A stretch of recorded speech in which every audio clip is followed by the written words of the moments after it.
Hello, and welcome to the Community IT Innovators Technology Topics Podcast, where we discuss nonprofit technology, cybersecurity, tech project implementation, strategic planning, and nonprofit IT careers.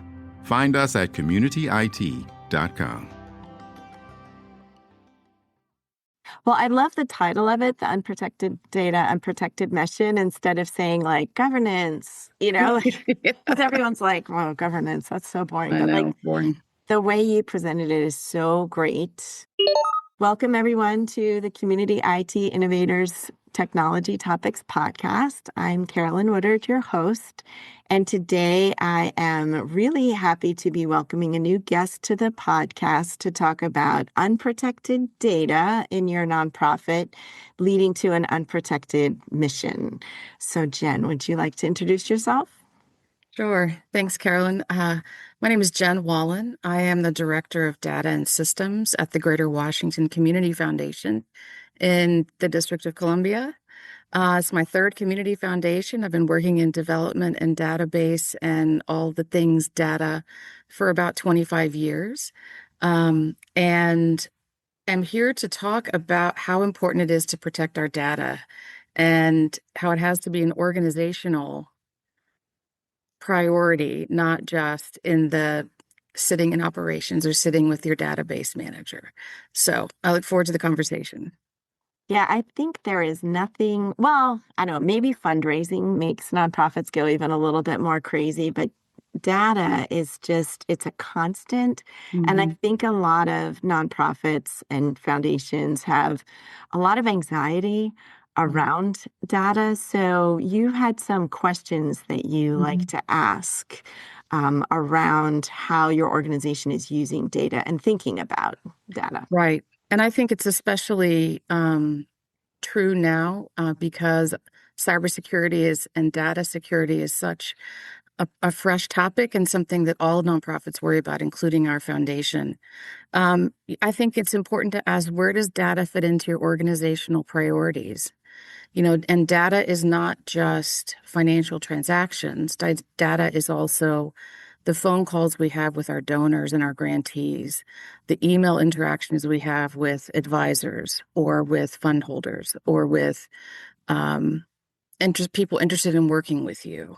All of that data contributes to the overall success of the organization, and determining how you track and how you create a culture within your organization of kind of all that data is really, really important. One of the things we do here at the foundation is we are a Blackbaud foundation right now, and so everything is tracked as actions.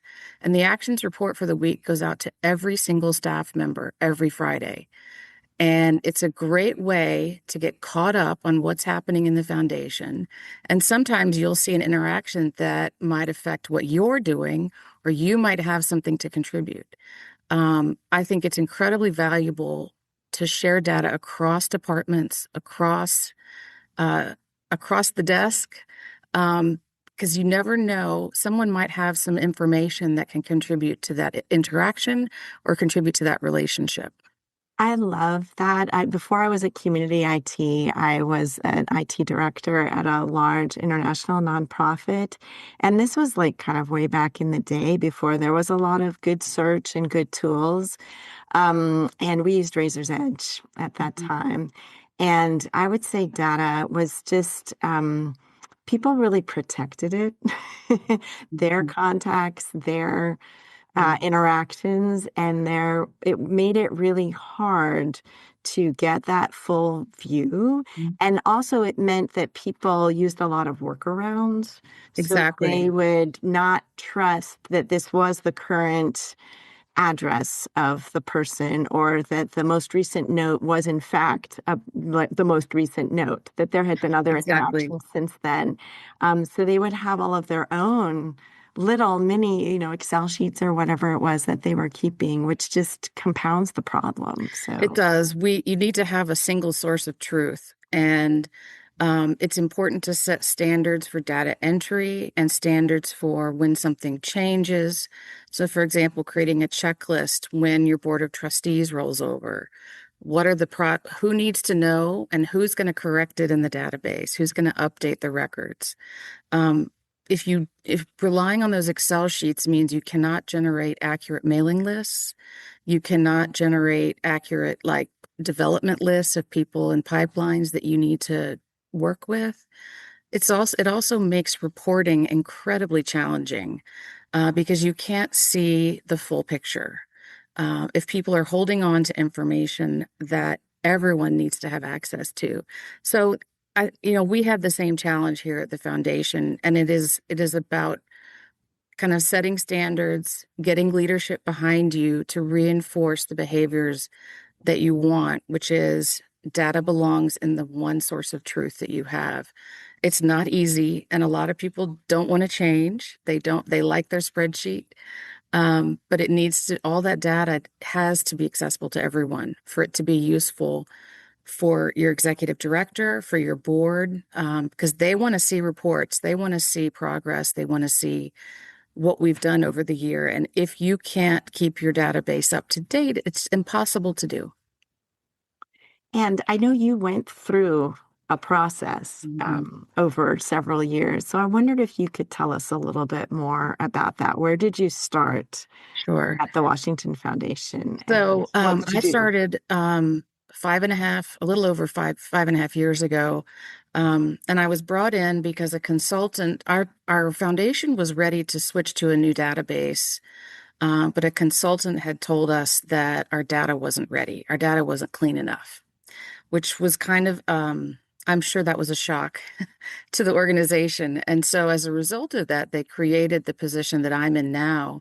And I started the first day that the office went remote during COVID in 2020. So I spent the first 6 to 9 months of my work remote, having never met any of my colleagues. But my charge was to come in and clean up the data and also to create some standards for entry. Sometimes that means taking away permission so that everyone doesn't have access to everything, and creating standards and guidelines that everyone abides to. It also means that I look at every new record that's created because I want to make sure that people are abiding by those standards. And sometimes you can identify patterns when you're doing that. You can see certain staff members maybe never put a prefix. Well, then it never shows up in a mailing list. And so catching those behaviors as they happen, you can correct them along the way. So it was a lot of cleanup. It was a lot of duplicates. It was also kind of getting our staff to trust the database and to use it. I think several people had gotten used to not using it, and not relying on it. And you have to set the standard that there's only one source of truth. It's not easy, and behavior change like that can be painful. But I think it's important to make it accessible to everyone. Sometimes it's sitting down with them at their desk and going through how to do it. Sometimes it's providing written guidelines. Sometimes people, do trainings at your staff meetings, just a reminder of how to do things, and be accessible. I try to always say, I'm here to help you do your job better. And we're going to create a system that will make it easier for our leadership to report on what we're doing and to show our success. And I want to go back to, you said that you share all of the actions weekly with everyone so everyone can see what everyone else is doing. That is such an interesting idea. It is. And I think sometimes we're surprised. You look at it, you're like, oh, well, I've been talking to that person too. Or, wow, I know something, that might help them, build this relationship. So I think it also, when you think about the organizations, you've got finance, they've got transactions, you've got grants, sometimes just seeing an interaction with a grantee or, oh, hey, this gift is coming in. I need to watch for this. I think it makes us a little more connected to what's happening, and gives us opportunities to talk to our colleagues about what they're doing, which anytime we can break down those silos between departments is a wonderful thing. And doing that report weekly has been a great tool to do that. So the title of this is the Unprotected data. So Hmm. I wondered if you could talk a little bit more also about when you take these steps and Hmm. you treat data really seriously and organization wide, you're sharing, there's one source of truth. Can you talk a little bit about connecting that up with cybersecurity and Hmm. protecting that data? Yeah, I think it's important. Every organization kind of organizes their tech support and their cybersecurity support differently. But in the current climate, and I can tell you, for us as a foundation, we're located in DC proper. We are ever mindful of the threats, verbal and otherwise, that are happening. Someone at one point told me we were on a domestic terrorism list, which I don't know if that's true or not, but it just kind of illustrates that you have to be careful. So we do some cybersecurity education. We have a tool that provides videos to our staff to learn about the ways that are ever changing, the ever changing ways that people are trying to get our data and spoof us through email. We do security email tests once a quarter, and see how everyone does. What do we need to work on? What do we need to remind people not to do? Um, and I think it's also minding the confidentiality of the data that we have. As a foundation, our donor data, our financial data is incredibly important and confidential. And we want to make sure that it stays that way so that our donors and our fund holders trust us.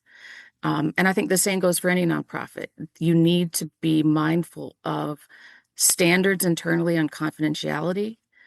Even when you're entering notes, there are certain things you don't put in notes on a donor record. And what we always say is if you don't want the donor to read it, then don't put it in there. Because I've never had a donor ask for their record, but they could ask for it at any moment. So don't put anything in there you don't want them to read. Otherwise, and sometimes that can mean, personal health information or personal history that's irrelevant to their relationship and needs to be kept private. So it's about respecting individual confidentiality, but also respecting as an organization that you do whatever you can to protect the data that's in-house, because that one source of truth, it has to be protected. And the standards help you do that too.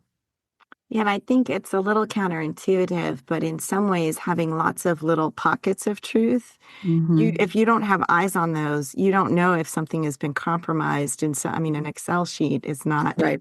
the most secure place to keep that data. Exactly. So having the one source of truth that is something that you have like moats and Hmm. knights and, I don't know, barbed wire around Yep. protecting And it. backups, make sure your backups are happening on a regular basis and, um, confirm that they're happening, do the audits, whatever your IT provider is, keep them honest and make sure that they're protecting your data.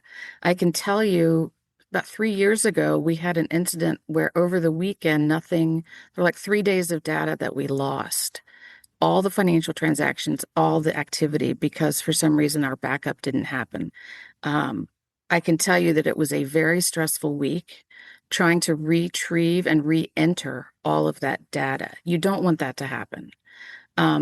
Just cybersecurity, data security, confidentiality, all of those things, just make sure they're priorities in your organizational priorities, whether that's in operations, whether that's in finance, whether um, make sure your leadership understands how important it is because they're going to want reports to present to the board. They're going to want to talk to the board about how you're doing. And if you can't provide accurate data, you're not going to look good.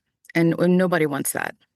Yeah, and oftentimes, I mean, the recovery from an incident is so, Yes, so, so much worse than just taking an ounce of it is. prevention to begin with. It is. It is. We're constantly looking at cybersecurity, and our board has actually kind of given us a mandate to do whatever we can to protect our data because it's just a really difficult time right now, and everyone's getting more creative and more aggressive in trying to get stuff. So, I think you talked about data governance really being from the moment the data is entered, that first Hmm. transaction throughout the life of that record. So, can you Yeah. talk a little bit about how do you weave that into governance and how do you communicate that with all of your staff? Yeah, that's a great question. I think you have to look at all of your business processes. Start with, think about gift entry. If you've got a record. What are the standards for entering that record? What fields have to be completed? What fields are required? And then what is the standard for, what is have everything documented. You need to have procedures for all of your business processes. And I think it's good to look at those every year or two and make sure that they're still accurate in the way you're doing it now. If you build in those standards with your business processes, that way everyone, regardless of who the staff person is, they're going to have a guide and they're going to know exactly what is expected. Um, I'm not saying that's easy. It involves multiple departments, and you have to sit down around the table and say, okay, do you have this whole process documented, every single step?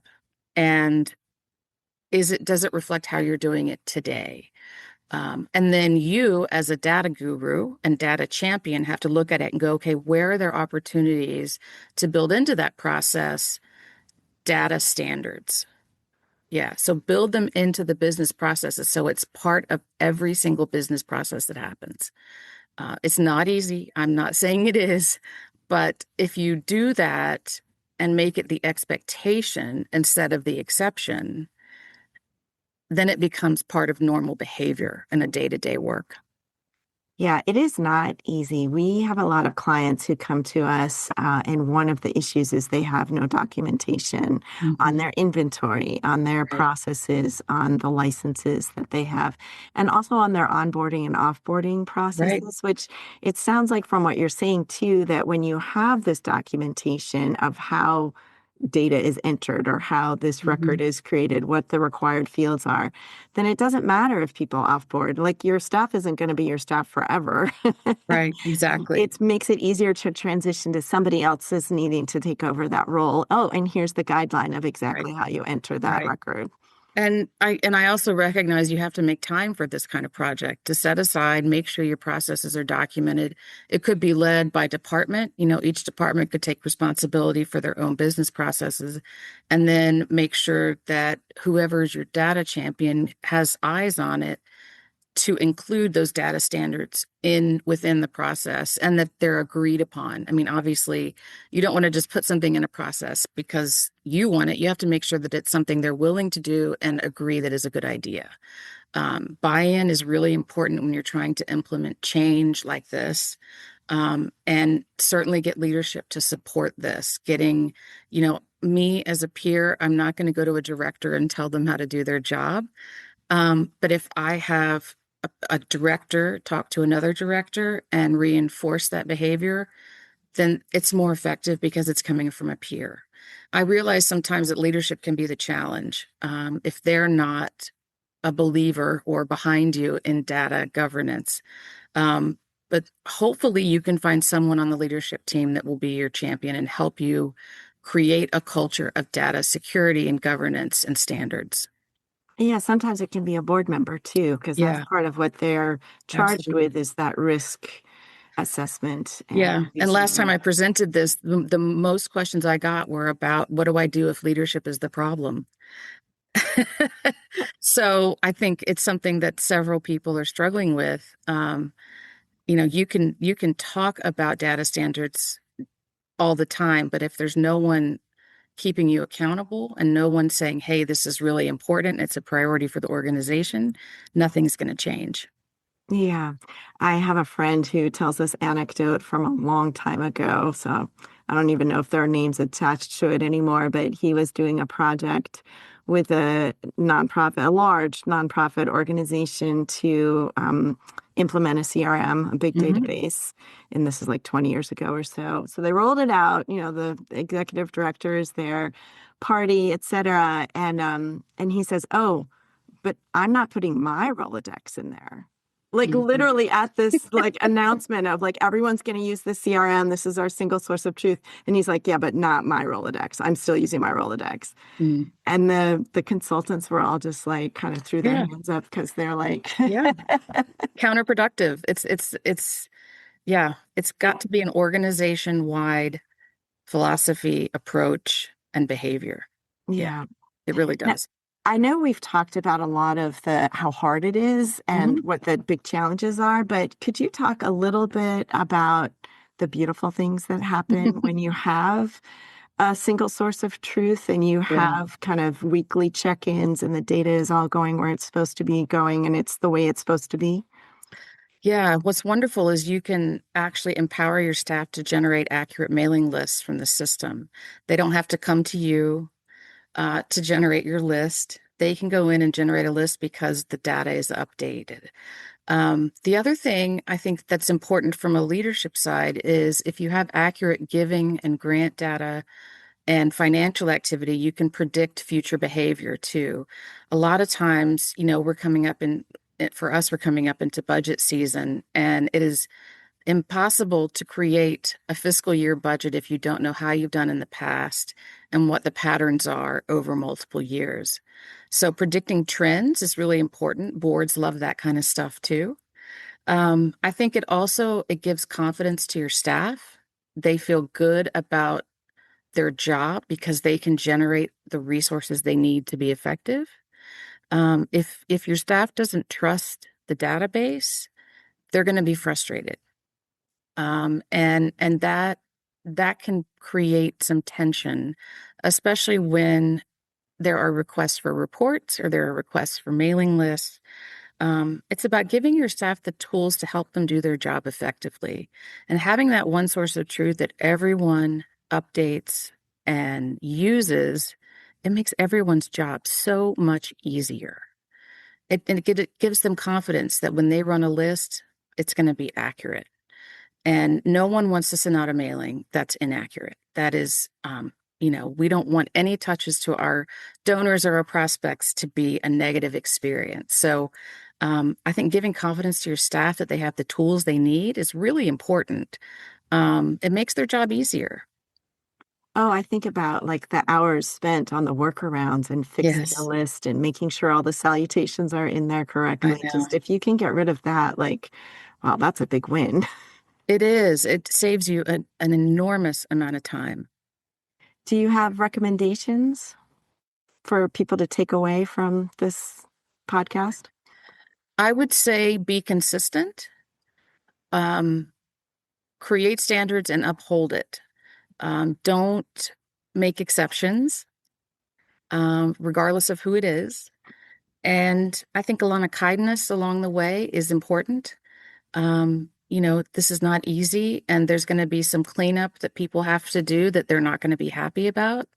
I've had to do a ton of cleanup in our database and merging duplicates and removing inaccurate records. It's really important.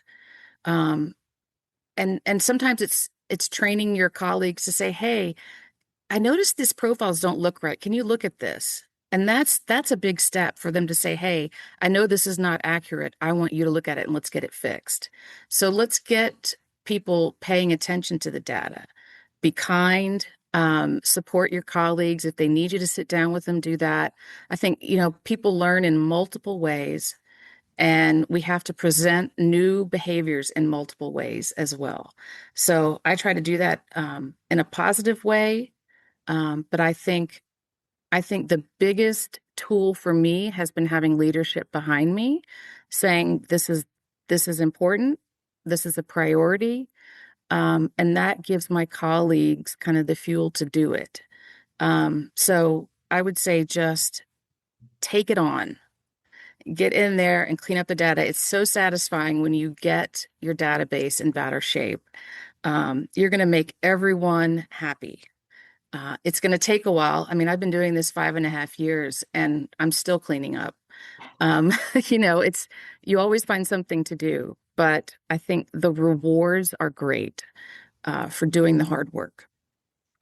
That leads to, I guess, my last question, which is a little bit it's just on everyone's mind right now. And we've gotten this question many times, like, is there an AI tool that I can just have fix my data for me and put it all in the right fields and clean it all up, and I can just like push the button and have the AI do it? And I know what my answer is, but I'm wondering what your answer is when we get that question. So we've implemented AI at the foundation in a very kind of structured way, first with education, because I think you can't implement AI unless you understand what it is and how it works. It's not complicated, but you need to understand how it's designed to use it. I think there are opportunities to use AI to clean up data. Some of the how you use it is going to depend on your database. Some do have interfaces with AI that allow you to do that. And I know there's as many nonprofits as there's as many different databases. And so it does depend on the tools you have. But I would say AI is an opportunity to take away some of the data maintenance, to take away some of that grunt work that takes so much time. But I would work with a consultant because while AI is useful and can be effective, it needs to be used with caution. There are biases and inherent challenges to using AI. And you also want to make sure that if you're putting your data in there, that it's secure, that they're not going to learn from your data. So, we have employed a consultant to help us do this in a safe way. And I think I would suggest, if not hiring a consultant, at least working with someone that can kind of recommend a safe way to do it. Yeah, I think that was going to be my answer, is that often people seem to be looking for a way to take away what's hard about it and just give it to the AI and have the AI do it. And from what I've seen, I mean, just like output, when you just even want it to write something for you, like it's not able to know what you know Right. about your database, about your departments, about what you need the data for. It could make recommendations, but Mhm. I would never trust it to like put everything where it needs to go. Right. And honestly, every output from AI needs to have a human review. Nothing, and we actually require that at the foundation. Whatever you use it for, if you want to draft an email just to get your thoughts organized, it has to have your review and put in your voice before it goes out.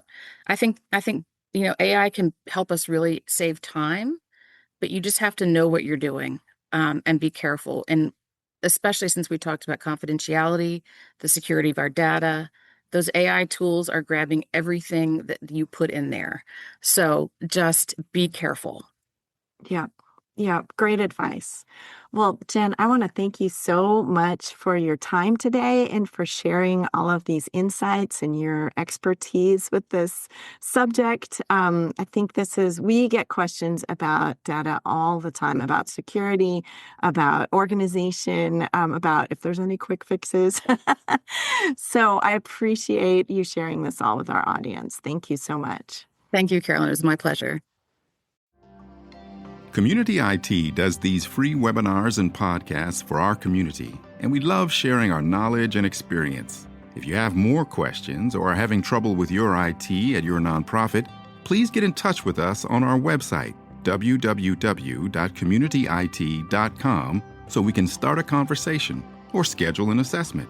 Downloading any of our free resources there will get you signed up for our webinar reminders, and you can attend our next webinar in real time and ask our experts your own questions. If you love podcasts, please subscribe and leave us a rating to help others find this leadership resource for nonprofits.